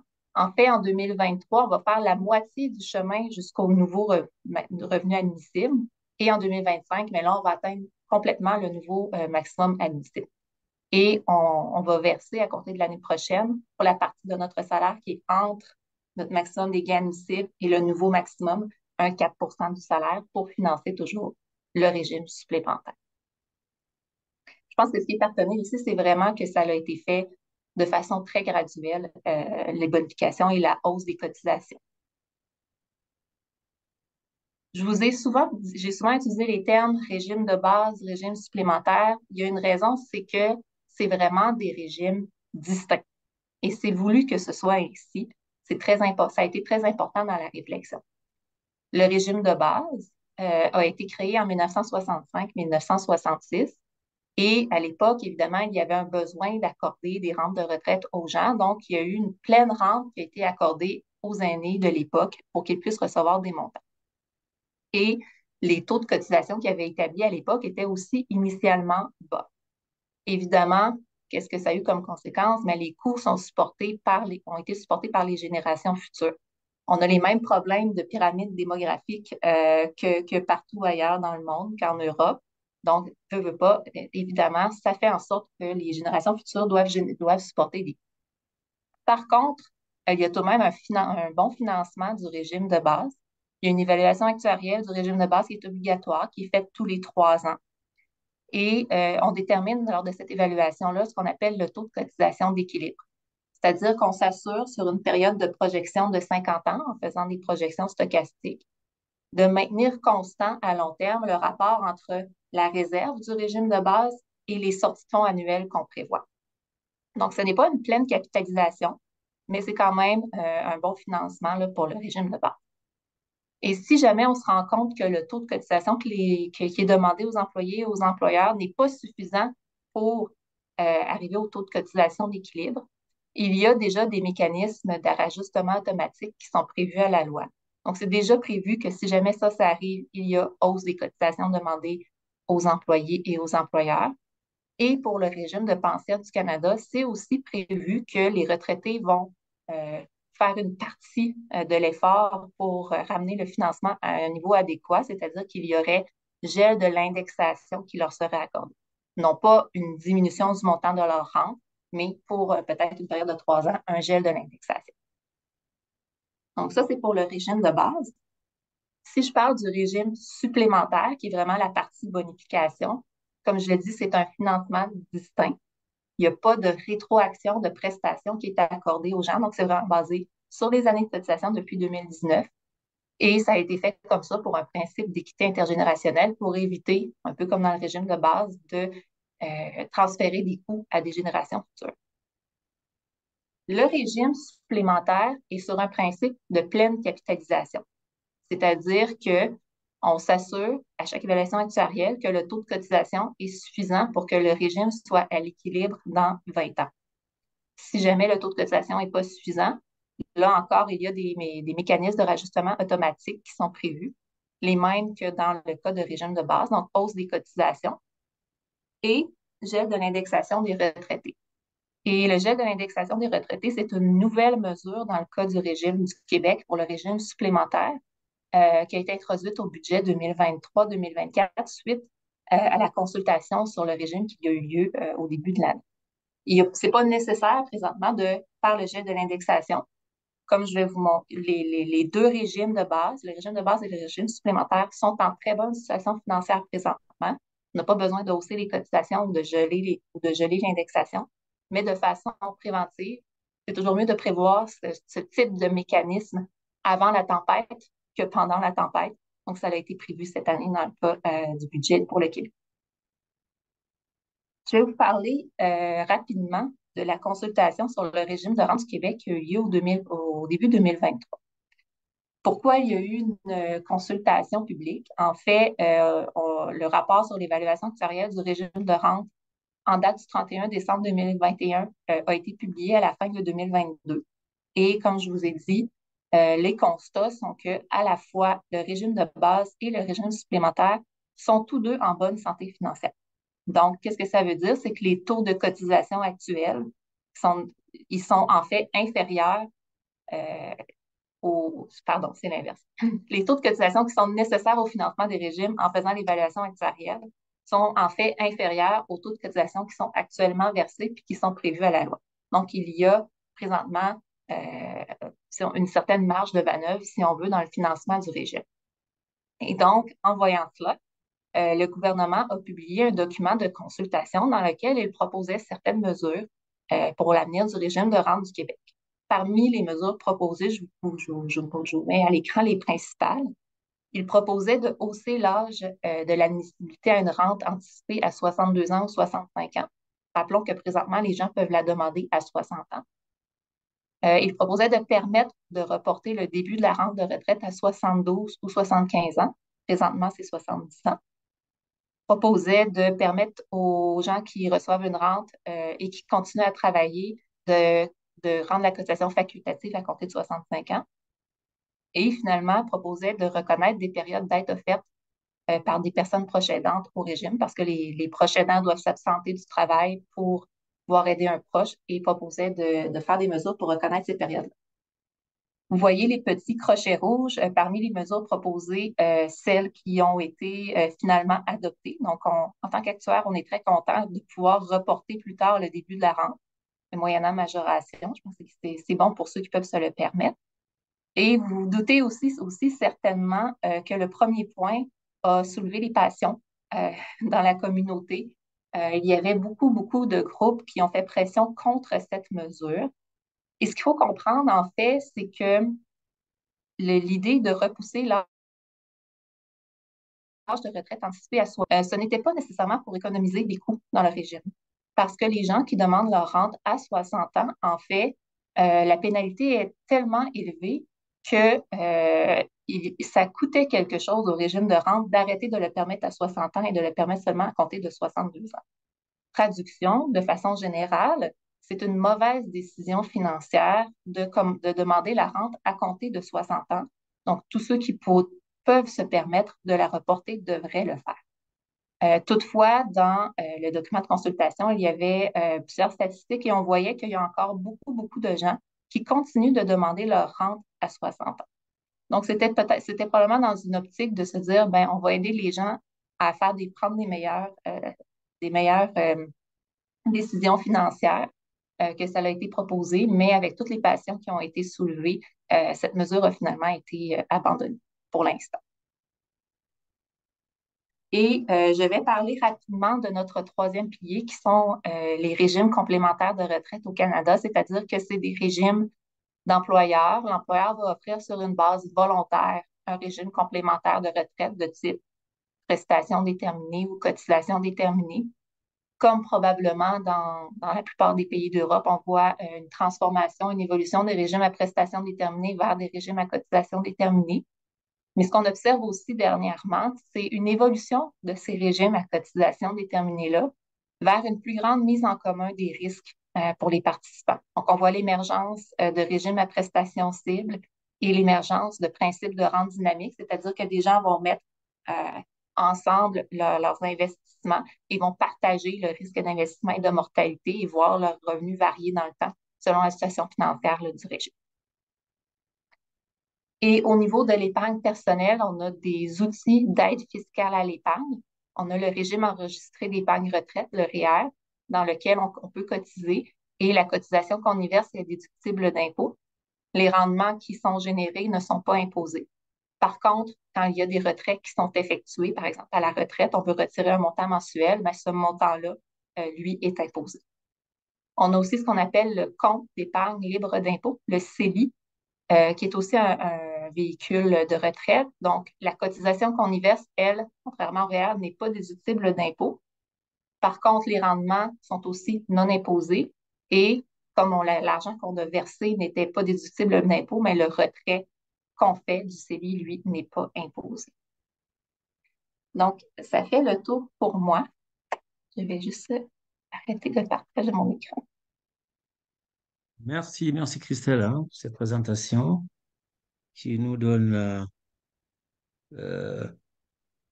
la possibilité de voir le cas du Canada. On va laisser Jean-Paul terminer très rapidement, en quelques Merci. minutes. Donc, la Vas-y, technique nous Jean-Paul. a contraint de faire l'exposé en 2 épisodes. D'abord, je dirais les aspects les plus positifs. Oui, maintenant, peut-être quelques considérations sur la durabilité. En fait, ce qui fait que le régime est aujourd'hui surfinancé alors qu'il est très généreux, c'est tout simplement parce que beaucoup de nouveaux cotisants entrent dans le système. Et en effet, il y a 40% des actifs à Luxembourg, qui est un petit pays, hein, donc on a vite franchi la frontière et il y a développé un système assez attrayant pour l'emploi. Donc 40% des actifs sont des frontaliers non résidents avec des apports massifs ces 20 dernières années. Donc la population est relativement jeune et ça permet de garantir à moyen terme la prospérité du système, qui est d'ailleurs renforcé par une gestion prudente puisque tous les surplus sont capitalisés. Oui. Mais l'ensemble reste quand même fragile à long terme. L'Inspection générale de la sécurité sociale a fait une étude qui montre les étapes suivantes, qui sont plutôt des étapes de dégradation. En 2027, le taux global de cotisation deviendra insuffisant et donc les réserves commenceront à décroître si on ne l'augmente pas. En 2041, le niveau des réserves baissera jusqu'à un plancher d'1,5 fois les prestations de retraite, qui est un plancher légal. Et en 2047, les réserves seraient épuisées si on ne fait rien. Il faut savoir qu'il s'agit là d'une étude en actuaire, on pourrait dire, de type best estimate, basée sur un certain nombre d'hypothèses. Les résultats sont très sensibles à des facteurs comme évidemment la capacité du Grand-Duché à développer encore l'emploi dans une certaine mesure, l'inflation, puisque l'inflation s'applique au passé et au futur, alors le revenu correspondant ne s'applique qu'au futur, et enfin les revenus financiers du fonds, dont l'expérience a montré qu'ils étaient assez volatiles. Donc une surveillance du système est de mise et les recommandations qui en découleront devront être prises en considération, comme on l'a déjà dit, avant que la tempête ne se déclenche. Ce serait préférable. Alors le deuxième pilier, qui est celui de la prévoyance professionnelle, il a d'abord été inspiré au Grand-Duché par le système allemand, qui donnait une part importante à la constitution de réserves au sein même des entreprises qui instituaient le système, avec une assurance insolvabilité auprès du PSV ou AG, qui est un organisme d'assurance insolvabilité pour ce type d'opération. En 1999,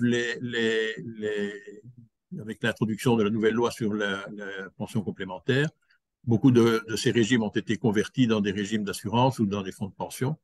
Le marché de l'assurance est détenu par 5 assureurs essentiellement, en ce qui concerne la prévoyance professionnelle locale. Il faut dire que ces assureurs et quelques autres d'ailleurs sont aussi très actifs sur la prévoyance à l'extérieur du Luxembourg en libre prestation de services, mais ça c'est un autre point.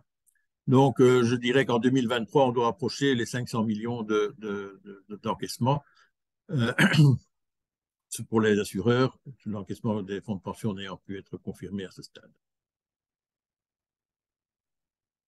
Tous les travailleurs affiliés au premier pilier peuvent, si leur employeur le souhaite, ou s'ils sont indépendants, accéder au deuxième pilier. Et comme on l'a déjà fait remarquer dans les exposés précédents, les prestations ont évolué de formules de rente vers des prestations en capital et de prestations définies vers les contributions définies selon un système, un pourcentage du salaire en dessous du plafond de sécurité sociale et un pourcentage un peu supérieur au-delà du plafond de la sécurité sociale. En dessous, c'est entre 2 et 6% généralement.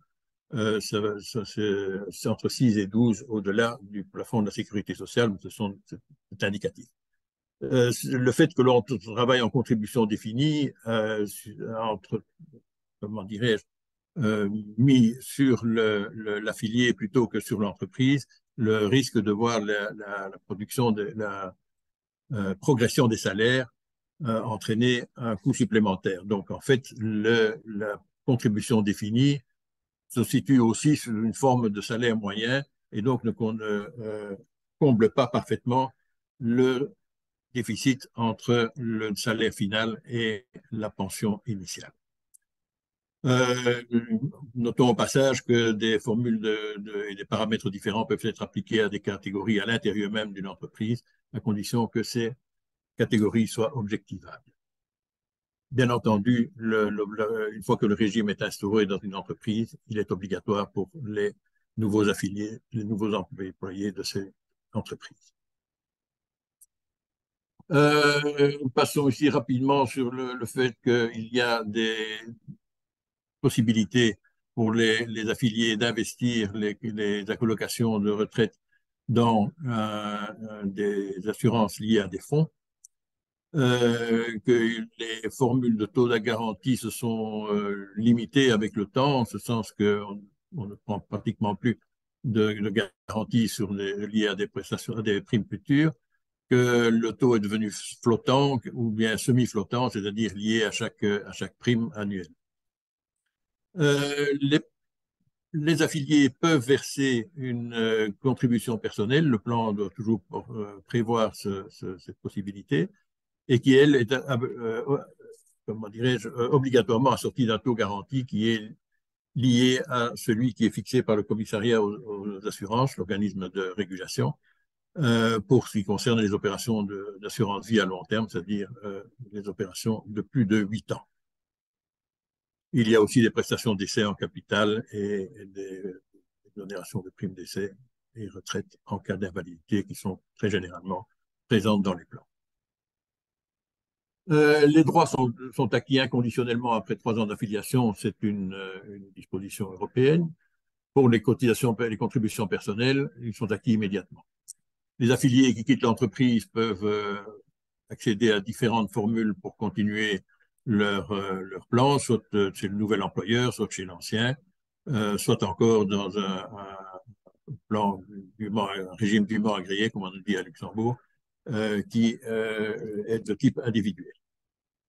Les allocations sont déductibles dans le chef de l'employeur à concurrence de 20% du salaire et elles sont soumises à une taxe à l'entrée de 20%, tandis que les prestations sont libres à la sortie. C'est un système qui est un petit peu lié au fait que beaucoup de gens partent à l'étranger avec leurs prestations lorsque elles sont versées. Petit bémol, la déduction des cotisations personnelles au titre de l'impôt des personnes physiques est limitée à 20 200 € par an et c'est un montant qui n'a jamais été indexé depuis de très nombreuses années et le relèvement de ce plafond est une revendication récurrente du secteur. Nous avons déjà cité l'inspection générale de la sécurité sociale, c'est elle qui vérifie la conformité des plans à la législation, délivre les certificats de déductibilité. Il faut savoir que les engagements confiés à des assureurs, qu'ils soient de la prévoyance professionnelle ou de la prévoyance individuelle, bénéficient d'une protection tout à fait spécifique au Grand-Duché, sur laquelle je ne m'étendrai pas ici, compte tenu des limites de temps. Oui. Nous avons vu que le marché était relativement concentré. C'est une des forces de ce marché, c'est quand même qu'il peut offrir des formules assez flexibles en fonction des desiderata des entreprises et de la situation des groupes assurés. Euh, Nous avons vu quelles étaient les limites de la contribution définie, qui est aujourd'hui pratiquement la formule qui règne sur le marché. Un autre point fort, c'est la fiscalité des allocations, qui est suffisamment encourageante, mais le point faible, c'est celle des cotisations personnelles, qui est devenue relativement dérisoire. Tout ça nous amène à ce qui a d'ailleurs été constaté dans d'autres pays, que nous avons vu dans les autres exposés, c'est que l'obtention d'un taux de remplacement par rapport au dernier salaire reste encore un peu problématique et en tout cas rend nécessaire le recours au troisième pilier à Luxembourg. Ce troisième pilier, il est organisé sous la forme de ce qu'on appelle l'assurance prévoyance vieillesse, avec des montants déductibles de 1 500 à 3 200 euros par an selon l'âge, qui ne sont pas indexés non plus d'ailleurs. C'est extensible au conjoint. La liquidation peut se faire en capital ou en rente, totalement ou partiellement, avec un régime de taxation favorable. Et pour intégrer le concept européen de Pan-European Personal Pension Plan, la formule a été adaptée pour permettre l'investissement dans des fonds. Il existe également une enveloppe qui comporte l'ensemble des autres assurances dans lesquelles on peut mettre une assurance vie qui forme une espèce de troisième pilier B. Mais dans cette enveloppe se trouve également l'épargne, pas l'épargne au logement, mais en revanche les assurances incendie et d'autres assurances de ce type-là, donc qui viennent, si on les déduit, réduire la part qui subsiste pour l'assurance. Alors, pour terminer, ce petit tableau qui vous indique dans deux configurations un petit peu différentes. L'une, c'est le cas d'un affilié qui a un salaire initial de 30 000 euros et qui a un salaire déflaté de 44 000 euros, donc pas de progression de son salaire au-delà de l'inflation, avec une allocation de prévoyance professionnelle de 4%, la cotisation personnelle du second pilier maximum, le maximum déductible en assurance prévoyance vieillesse. Ça signifie qu'au-delà des cotisations de l'assurance du premier pilier, 12,09% du salaire sont investis en moyenne dans le système. Et qu'est-ce que ça nous donne à la sortie? À la sortie, nous voyons que la pension légale représente 48,7% du dernier salaire. Ça peut faire plus de 2/3 du salaire moyen, mais ça ne représente que 48% du salaire final. Le deuxième pilier, employeur, représente 5,4%, 3% environ pour le deuxième pilier employé et 8% pour le troisième pilier employé. Au total, on arrive à 65%.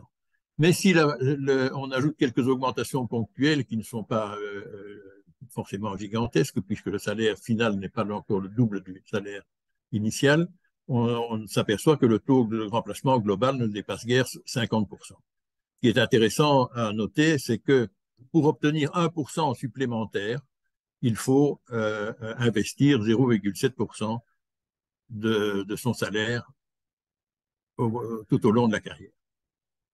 La conclusion de tout ça, c'est que même si le système était confortable à Luxembourg par rapport à d'autres pays environnants, il reste nécessaire, d'une part, de surveiller de près le premier pilier, et d'autre part, pour les salariés et les indépendants, de faire jouer tous les ressorts du premier, du deuxième et du troisième pilier en vue de se bénéficier d'une retraite qui soit suffisamment confortable.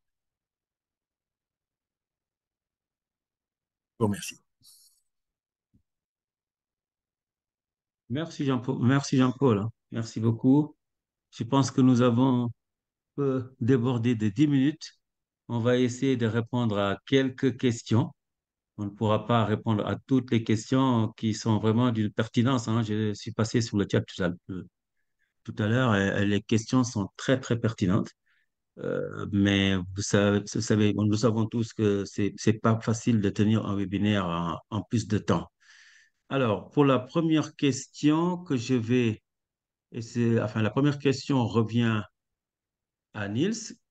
Comment fonctionne l'assurance vieillesse agricole? Nils a dû nous quitter. Nils a dû nous quitter. Ah, il est allé nous quitter. Ah, Il a dû nous d'accord. quitter. Donc, on va passer la question à Michel. Donc, le deuxième pilier par capitalisation est-il obligatoire et géré par un organisme public ou il est obligatoire et géré par des compagnies où les employeurs sont obligés de souscrire des contrats collectifs auprès des entreprises d'assurance de la place? Donc, dans la Pour grande Michel. partie des cas, non, pardon. La réponse est oui, il est obligatoire. Et dans la grande partie des cas, il est géré par des institutions de prévoyance privées, donc par des compagnies, donc pas par des systèmes D'accord. collectifs. Il y a certains systèmes collectifs, mais la grande majorité des cas, c'est par rapport à l'employeur qui s'affilie à une entreprise privée et il a son propre plan de prévoyance. D'accord, d'accord. Merci pour la réponse. Pour Christelle, le Canada semble vouloir innover vers des solutions de décollecte de type VPLA pour les décès complémentaires. Savez-vous si des acteurs, à savoir assureurs ou fonds de pension, commencent à envisager ce type de solution?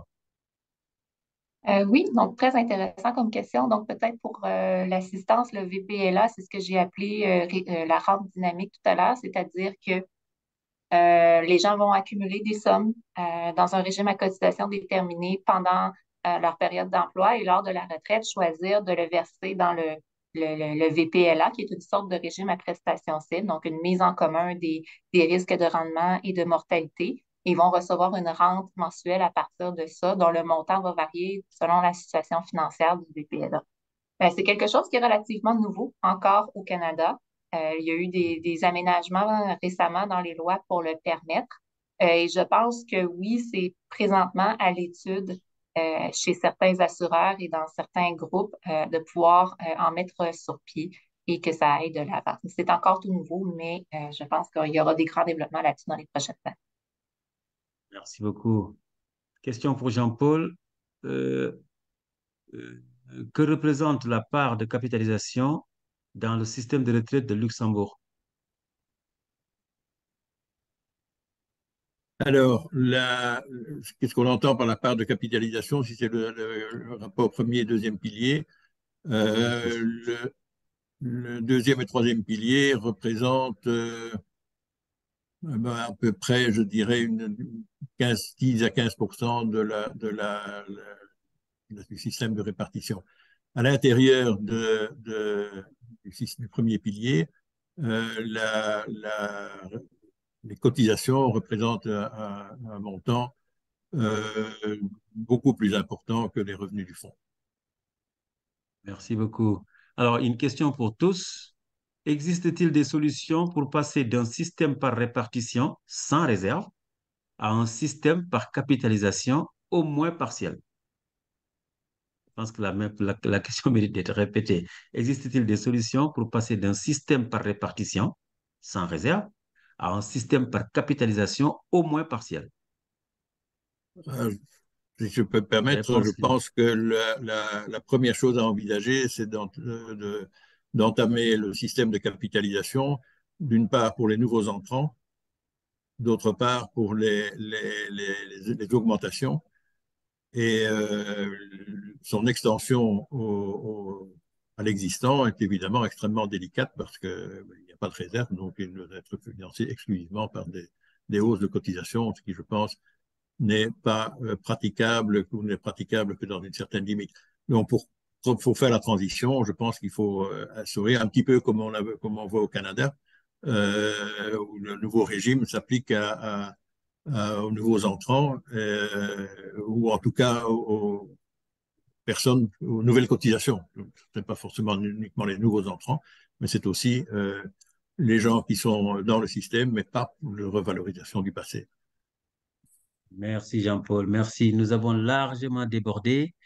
Je pense qu'on va essayer de s'arrêter ici, sachant que la toute dernière question qui concerne l'informel, donc qui disait que comment peut-on agir sur l'emploi informel qui qui constitue un point de blocage, voire une réelle menace pour le régime de retraite? Parce que cette question m'est particulièrement destinée. Je demande juste à celui qui a posé la question, enfin, je l'invite au livre que je vais sortir à la fin de l'année, qui s'appellera Comment bâtir la protection sociale en Afrique. Je vais traiter la question de l'informel de bout en bout. Donc, en tout cas, je vous remercie vraiment pour votre participation à cette soirée. Je remercie surtout tous les panélistes qui ont vraiment présenté des panels qui ont été à la hauteur de l'ensemble de nos attentes. Je remercie aussi l'Institut des actuaires pour cette organisation et j'invite tous les participants à se préparer pour demain, la dernière soirée, qui va attaquer les perspectives sur l'optimisation du risque de liquidité. Bonne soirée à toutes et merci et à demain.